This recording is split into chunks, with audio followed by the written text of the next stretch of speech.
नमस्कार मंडळी, आज आपण छोलेची भाजी अगदी कमी वेळात करणार आहोत। 2 कांदे मस्त मिक्सरला ग्राइंड करून घेतले। एका पॅन मध्ये ऑइल गरम केलं, त्यामध्ये दालचिनी, तमालपत्र आणि जिरं टाकलं फोडणीला।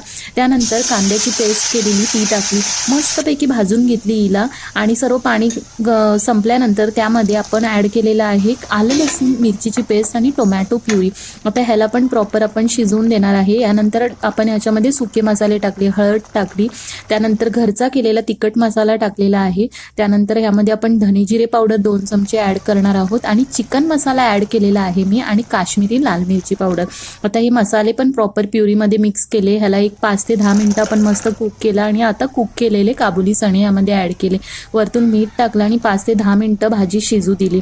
आणि आता ह्याला मी गार्निश करणार आहे कोथिंबीरने। खरंच खूप टेस्टी आणि सुंदर कमीत कमी वेळात बनणारी अशी छोलेची भाजी रेडी झालेली होती आणि खूप टेस्टी बनली होती। तुम्हीही नक्की करून बघा।